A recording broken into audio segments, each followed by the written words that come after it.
So my first question is very general. We'll start off general and then we'll get slightly more specific. So it's very simple. What do you feel makes you the most qualified to lead an organisation of this size? Well, first of all, I actually think I have experience in the three areas that this job actually requires. So the presidential job is based on campaigns, financial control and organisation, as in day-to-day running of the union, and I have experience in all of those three areas in running an organisation similar to the SU. So something that has been missing from the SU in the last few years is a president who's able to financially control, and as I've outlined in my manifesto, I have ideas for new financial revenue streams that's going to bring money into the Students' Union, and then you can put that into student services, which is what my manifesto is entirely based on. Okay, I suppose at me, I've 15 years experience of not only running organisations but developing organisations from nothing.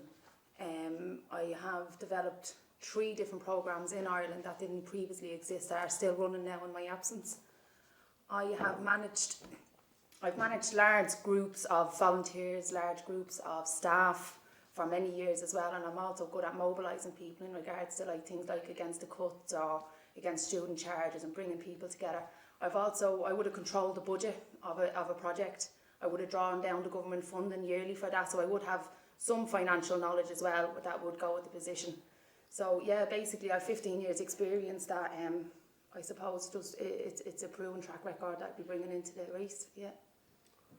So my name is Nessan Harpur. I'm a 4th year mechanical engineering student. I've represented Trinity at an international level, so integrating with the new global initiative, integrating the new students, that doesn't intimidate me. I look forward to it. I look forward to embracing the position.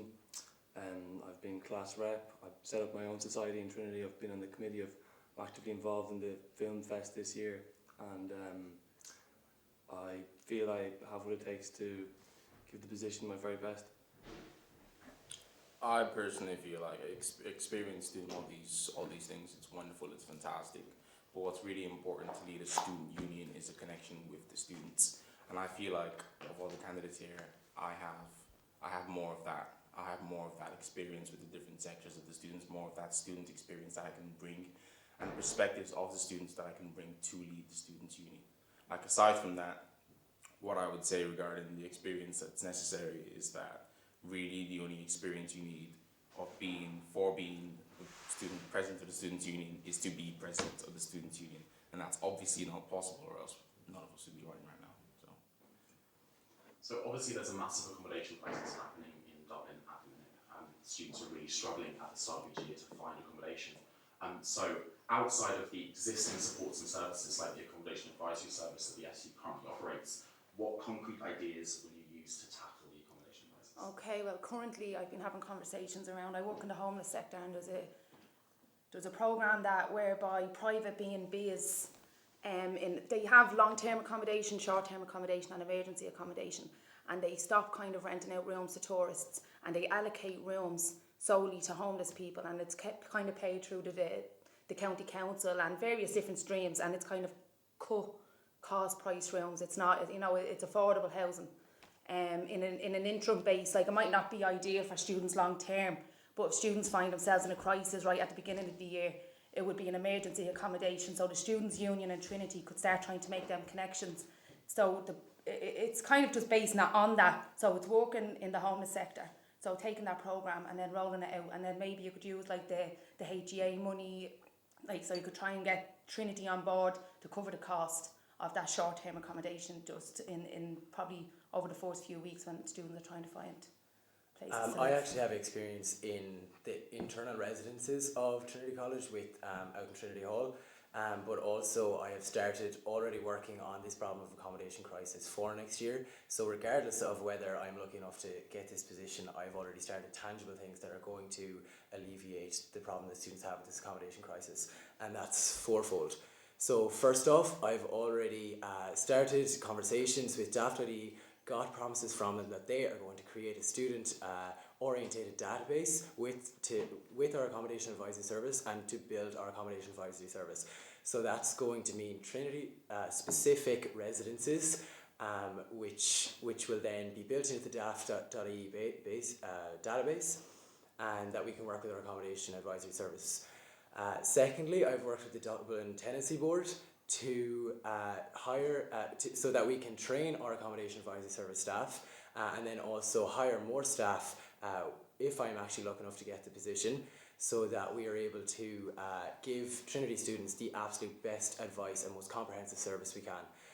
Thirdly, I want to organise a campaign just before the housing crisis for Trinity students to give them all the information they need. And fourthly, I have a promise from the Dean of Students, which I will be making sure he follows through with next year, that he will allow us to put an accommodation advisory booklet into the official freshers packs that are sent out from the college, and that will be based on Trinity accommodation, of how to apply for Trinity halls, but also if first years are not lucky enough to get Trinity halls, what else they can do in Dublin, and that feeds back into the 3 points I've already mentioned.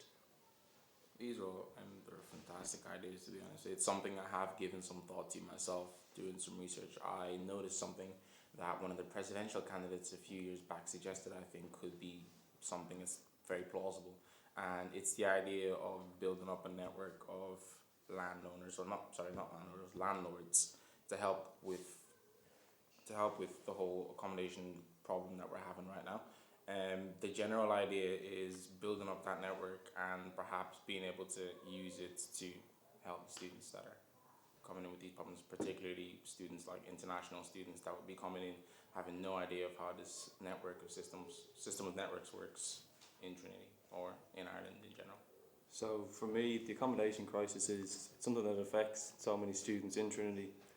In terms of combating this, it's not easy, because when rent prices go up, it shows that there's a lot of jobs in the area. So outside of Trinity, it shows that the country is doing quite well. That's why it's very difficult for us to tackle it. In terms of what I've done personally to try and tackle this, I got in touch with Tony Campbell, who's the director of getdigs.ie. So it's a new website that tries to set up cheaper accommodation for students. Second thing I'd like to do is to have talks in August, September for students who, as Conor said, wouldn't get into halls, wouldn't get into campus, so that they could have an idea of where to go, especially for their parents, where is safe and where's the cheapest place, where's not too far away. Third thing I would say about the database, the landlord database, as you guys mentioned, I'm actually working for a company in internship at the moment, and I'm developing databases. So I believe that if that plan is to go ahead, I'm probably the best person to develop it, because we wouldn't have to outsource or subcontract someone to do the work for us. I think it's important that whoever assumes office is able to hit the ground running, and that shows that you need to have an initiative to go out and sort out sort out and actually tackle the accommodation crisis head on. So I think, like, rather than trying to set up our own database, it's important to collaborate, because together you will be stronger. And that's why I feel that even though having a landlord database and these ideas are great, by collaborating with other organisations who have a proven track record in improving the accommodation crisis situation, that's the direction we need to be working in, rather than a separate landlord database. Definitely. I definitely agree with what Conor said, but I think that if you had someone who could, like, obviously the landlord database is a very, very small area, but I mean, if you had someone within the SU who could validate that, I think it might be more useful than someone who wouldn't be able to do it. But do you not think a president would need to be managing and is going to be so busy with campaigns, finance and organisation that actually building the database, the president himself, he won't be able to do that, like, the time will not allow? Well, like, for me, I mean, because I work in an engineering company building databases, and it doesn't take very long. I mean, you could establish something quite simple in a few hours. I mean, if I was to take a weekend or something, I'm sure I could establish something a lot more complex, and if someone was to send me on something, I could very easily validate it. But how would you get landlords in touch with the accommodation advisory service? Because, for example, Daphne, you already have that relationship, but rather than you going out and trying to get in contact with landlords yourself, it's better to be able to hit the ground running and have a solution this September coming for students of Trinity. And I suppose, like, if you look at mine as well, like, it's already working in the homeless sector for the last 15, 20 years, and it's a structure that already exists, and it's just mimicking that structure within Trinity College. So that would be hitting the ground running, you know what I mean, in terms of just literally taking that programme that houses thousands of people on a yearly basis and rolling it out in Trinity College. The only thing I'm concerned with, Lynn, is that your solution is short-term focused rather than long-term focused, and we need long-term solutions, and to be able to build it into the 4-year plan, rather than being short-term focused, because there was actually information sent out in September for people who didn't get on-campus accommodation, and that was for hostels and for short-term accommodation. But what are they meant to do once that But these short-term B&Bs accommodation do runs out? offer, they're called short-term accommodation, long-term accommodation and emergency accommodation. you know, so there is 3 options. And the B&Bs literally stop functioning as your normal tourist B&B. There's actually probably about 40 of them literally all along North Circular Road that actually carry out. People live there. They don't even have your normal B&B worker, like, so it's not like a B&B setting anymore. It kind of changes in terms of you have just a caretaker, a general caretaker that's in the B&B, so it can be a long-term solution. I think it's important to realise that just because we're all different candidates running for the same position doesn't mean that any of these ideas are at all exclusive. If I got elected right now, I've heard some very useful, very important things that I could then, employ in my term of office as president.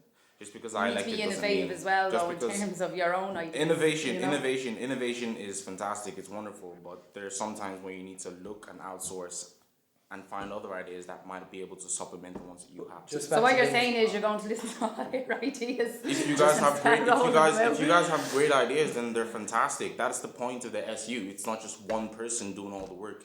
It's bringing in. But it should be one person that's able to tap into other people. That's fantastic. That's exactly what I'm talking about. But you still need to be able to. That's exactly what I'm talking about. You still need to be able to act as a person. You still need to be able to come up with an idea and empower other people to come along with you on it. That's undisputable. But the fact that other people have good ideas doesn't mean that you would then ignore those ideas. That would be complete foolishness. Okay, so we'll move on to something else. My next question is, the president also operates as the chief campaigns officer of the union. So how do you feel that you would be able to improve on that role as it has been this year? I suppose for me, I've been campaigning for years in various different roles, and I'm a community development worker, and that's what I plan to do, is to further develop the community in Trinity to come together on campaigns, so like what happens is, I suppose, and it happens outside Trinity and in Trinity, lots of different groups are campaigning for their own individual things, and that's okay, and we need to respect, but it's about trying to bring them all together then on the really central issues, on the times that we need to come together, instead of just having 200 or 300 people getting on board. So I feel like that I have a lot of experience in bringing communities together in terms of my work, so I would just reapply that to the role here. I suppose I have experience in actually working with campaigns in Trinity, so I know what works and what doesn't work. For example, bringing campaigns to Trinity Hall, working with SU campaigns, being on the SU campaigns committee, but also working in societies and what campaigns work in societies. So what I like to do is take all my knowledge from those campaigns and be able to apply to the role to see what works and what doesn't work. I also think it's important to be able to engage with students, and the problem that I have with campaigns at the minute is that no students want to get involved because they feel so disengaged and disconnected from the Students' Union at the minute, and what we need to do is reignite that passion in students for campaigns by providing quality service, by communicating our message and making sure that they feel involved with their Students' Union. I personally feel at this stage we must all have been involved in some campaigns. We all have some experience that we definitely bring to the table in the area of improving the whole issue. But how I feel personally is that the issue of campaigns can be improved by increasing the amount of interest, increasing the amount of voices that are there. And a big part of my manifesto is focused on student representation. I often find that there's a lot of wasted talent that goes out there when you just limit your reach to the people that are in council. When you send out to something on the class rep page and you say, guys, we need some people to help with this campaign, you're reaching the barest, most minute part of the 16,600 pools of talent in this college. So a big part of my manifesto is on expanding the reach of the student union by increasing their ability to engage with the student union rather than just the whole body of 300 to 400 class reps out of 16,600 students. I think it's important to note though that the class reps are elected for a reason, and that is to represent their class to the Students' Union. So yes, engaging with the student body is so important, but also harnessing the talent of class reps will be equally as important. That's fantastic. My system incorporates the talent of class reps, but also takes into account that there's a lot of talent outside in that massive pool of talent that certainly goes to waste when we limit our activities to just the student But if you union. train your We class do- reps, if you train Exactly. your class reps Yeah. well Class enough. reps are trained. Class No, reps but are I'm trained saying every well single enough year. around activism, Class around reps- campaigns and class reps activism. are trained No, every it's specifically, single I'm year. talking about specifically around the issue of campaigns. There's always room for You know, improvement, regardless So of what it is. if you Training train class them reps well for enough campaigns, and your part-time training officers, class reps for that should campaigns, filter out. training class reps for campaigns, and increasing your reach in the student body. They're both very Through tangible the structures solutions. that exist. Tangible solutions to increasing our ability to, reach a wider pool of people with campaigning. Yeah, I think campaigning is definitely very important for the Students' Union. I mean, with the general election coming up, it's more important than ever. For me, my experience personally has mostly been outside Trinity. I know what it's like to campaign when the subject, like abortion, is very much a hot topic, and it's a complex subject, something people feel very strongly about. So I suppose my approach to campaigns would be to adopt an approach that isn't shouting down your throat, that isn't forcing an image, forcing an idea, but that's considering the options and moving forward in the most logical way that can get the most amount of people involved. And I agree with what Gabriel said about training the class reps. They are trained. I think that further training in motivational speaking, public speaking, so that they can give speeches to their class, if their progress is monitored by the conveners, maybe once more a semester, so twice a semester, I think that could help in getting students involved. I think it's important to identify that there's a distinction between campaigns and lobbying. So, for example, abortion, that would be lobbying the government because TCD SE has already ran a referendum on the subject, but rather campaigns would be based on, for example, women in election, mental health.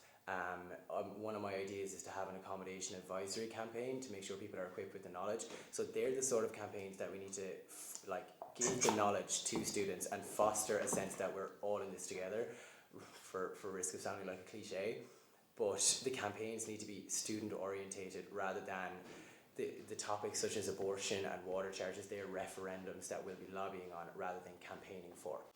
This brings me nicely to my next question. So, which do you feel provides the most benefits? Do you feel like we should be moving towards direct action, or do you think we should continue on with committee-based lobbying of existing structures? I would say direct action. I'd say that we haven't progressively been moving forward enough in terms of college taking us serious as a student body, in terms of listening to our demands.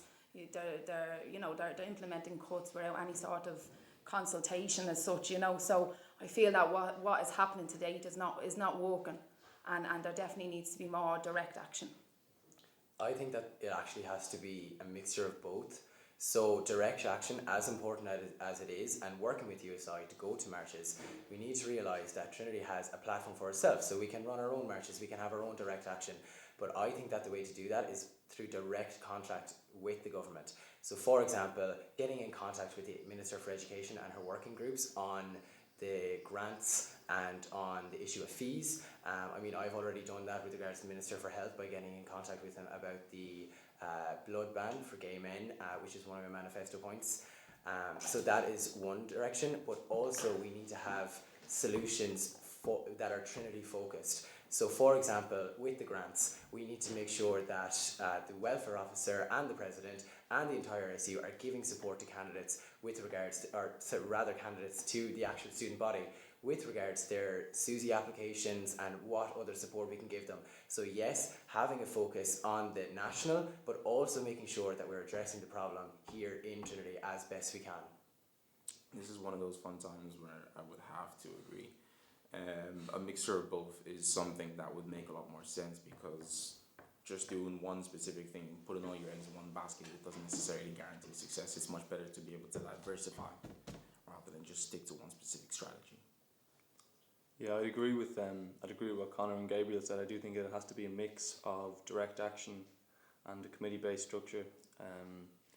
Definitely there's a difference between lobbying and campaigning, as Conor said, and I think that we have to focus with USI on topics that affect students all around Ireland.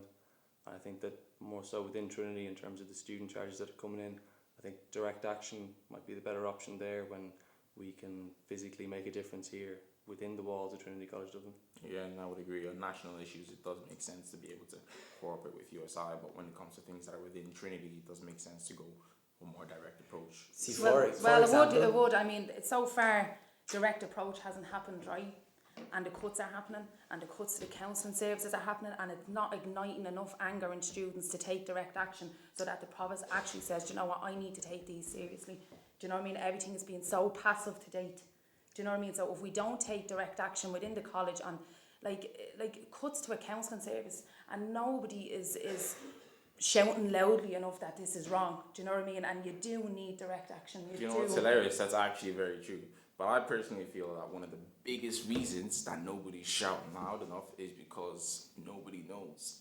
People in council know, people that are sitting in those meetings when motions are passed, people that are sitting in those meetings when all but these there's even enough charges people are there allowed. to start To mobilising. spread the word. Yes, it's fantastic, but that's exactly a point that I'm going. That's exactly the point I was trying to make when I'm saying that we need to engage the wider student body in a much more effective fashion. I think it's if all important. the knowledge is limited to council, then all the action is limited. I think to it's council. important then, rather than being problem orientated, to be solution based. So as the USI organise their march, we cannot wait for USI, we need to work with them. So yes, direct action is as important when it comes to counselling service and when it comes to all these services, but also being solution based of how what other mechanisms can we introduce. So for example, USI organise a march once a year against fees, and as important as it is, and we can take more action on that, Really what effective. else can we do to put money back into students' pockets? And that's through practical things like introducing part-time jobs for students to make sure that students are able to get part-time jobs, making sure they have good value accommodation, making sure that they have the opportunity to give grinds to earn money. So what other ways can we put money back into students' pockets, as well as fighting against fees and fighting against charges and fighting against all of these other things that are being introduced to take money from students? So, to that end, we come to our last question, and I'm sure it's going to be contentious, as all questions have been in this one, which is great. As you know, we have student charges referendum coming up for the ASU. What position do you advocate in the student charges referendum? I'm completely against them. The charges that are being introduced for students at the minute are not sustainable, in that I have been in that position myself with regards having to sit repeats, and it is an absolutely atrocious position to be in. It puts you in a bad mental state, it puts you really down in the dumps when you're trying to figure out how are you going to make this work, and the fact that the college are going to put a €250 charge on that is absolutely disgraceful. So I will be doing absolutely everything I can to make sure that these charges are not actually going to be implemented. I think that position is unanimous amongst all four of his candidates, to be honest. While I was sitting in the town hall meeting, I just couldn't help getting just completely enraged, because this ridiculous proposal is nothing but ridiculous. And what angers me the most personally is that it seems like there's a lot less focus on the fact that this becomes a bit of not even a bit, quite a lot of an equality issue. Because the people who are failing exams are the people that are most likely to drop out. The people who are less likely to be able to pay these charges are the people that are less likely to drop out. And then the province will say something like increasing the percentage of non-traditional entry into Trinity College by so and so percent, while at the same time introducing charges like this will steadily drop the same percentage. What's the point in implementing that kind of strategy if you're just biting your own self further down the line? It makes absolutely no sense to me. Yeah, I suppose, none of us obviously want to see charges introduced, especially ones that are so unjust and so obviously unjust and don't coincide with what the province is actually saying, especially in regards to strategy. None of it matches up, and, even the size of the hike, like a student card jumping up, like, what is it, like 12, 13 euro, like, but by 12, 14 euro, like, 14, it's absolutely crazy. I think he's looking to earn, about 800,000 based on students. He's seen us as a revenue, he's cutting the vital services to us and then treating us as a business. It's like he's lost touch with, there's no student-centeredness in college anymore, and it's only a business, and it's just, it's not fair. It's made more ridiculous by the fact that someone mentioned this at the last meeting, but every single thing that's been done to the students, cost of disabilities, cost of counselling, so on and so, it eventually does trickle down to us. To then say that this is the first time that we've been targeted in this way is absolute nonsense. Especially in a time, Nessan, especially in a time where the country is saying it's picking up, and it's like Trinity is the only place that's going down. Do you know what I mean? So it doesn't even make sense that the college is saying we have no money, but the rest of the country is saying that we're coming out of recession.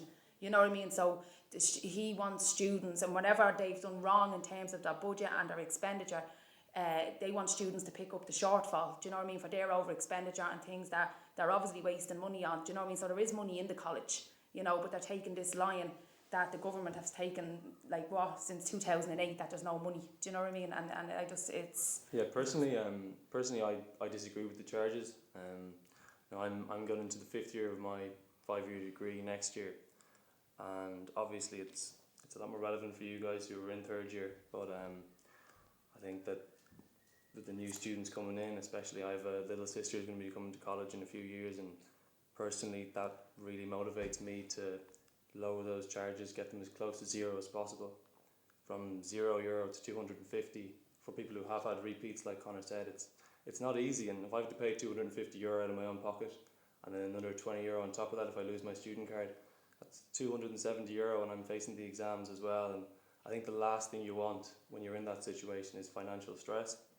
That being said, I think it's important that the president of Trinity Students' Union represents the views of the student. So the referendum is taking place next week.